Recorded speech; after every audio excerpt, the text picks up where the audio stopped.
This is because Karl Deeter, the operations manager with Irish Mortgage Brokers, joins us now in studio. Thanks for joining us on the programme, Mr. Deeter. Now, this new house price index, we're told, is the most reliable, comprehensive set of data that we've had to date. A definite bonus then to the consumer, to the house hunter. It's absolutely a great development. The CSO have been working on it for 3 years. They've just produced it, and they've actually been able to backdate it by using statistical methods to go back in time and give an accurate reflection of what has been happening. It's based upon actual transaction costs from mortgage drawdowns, which is the most accurate information, as opposed to looking at asking prices or valuations. So sale prices, that's key here. That's what gives it its credibility, as it were. Absolutely, because in the past, if you use asking prices, when a market is moving up, the price actually tends to be above it, and then when the market is moving down, the actual transaction cost tends to be below the asking price. And you were saying to me earlier that we've had all this information for years and years. Well, the bank's always had this information, and Section 13 of the 2002 Housing Act actually had a provision where the Department of Environment could get all of this information, but they weren't using it, and that was a problem. They had contracted, I believe, Mazars to produce this report.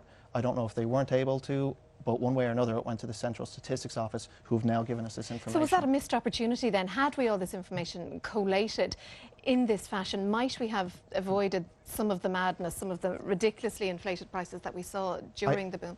I think it would have given some concrete evidence to some of the voices of dissent at the time. Certainly what we had was some economic commentators saying that there was a boom forming. The central bank had given some warnings, but no one was able to show how asset prices and property had really ramped up and to what extent. If we had concrete evidence, perhaps we could have had different policy. So maybe a missed opportunity there then? Absolutely. Let's look at the data contained therein now. It's not going to come as a huge surprise to a lot of people. We're looking at, what, 40% average peak to trough. That's the national picture. 47% for Dublin. But apartments, that's a pretty dramatic drop. We're looking at over 50%. Now, people will be asking themselves, looking at those figures, is this the floor? Is now the time to buy? It's hard to say where the price floor lies because there's other factors that have to be considered. The supply of property, what the National Asset Management Agency is holding, the amount of finance that's available. We also have very high unemployment, so it's unlikely that we're going to see property values really jump up anytime soon. Having said that, I think it is a relief for people who are considering a purchase to know that in worst case scenario, you normally look at about a 60% fall from peak to trough, and if we've already done about 50%, it should show you most of the heavy lifting has been done. So you're saying if somebody out there wants to know the true picture, this won't allow them to have the true picture, and that the market is still distorted by virtue of the fact that we have an oversupply and that we have a serious lack of credit? Well, even the information contained this year, for instance, it's based on about 19,000 mortgage drawdowns in the last 12 months. In previous years, we might have had 78, 80,000 drawdowns to compare with, so there's fewer pieces of data to work with as well. Finally, and very briefly, that this national register, that would give a truer picture.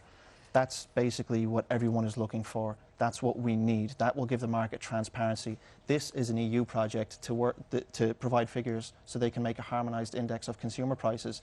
The thing that most people want to know is a database that will say, what did the house down the street sell at? What is my house worth? That's what we don't have. And that's what we'd have in the national register, is it? When it comes. When it comes. All right, very good. Karl Deeter, thanks for joining us on 6-1. Thank you. There's been a better than expected growth in the European economy.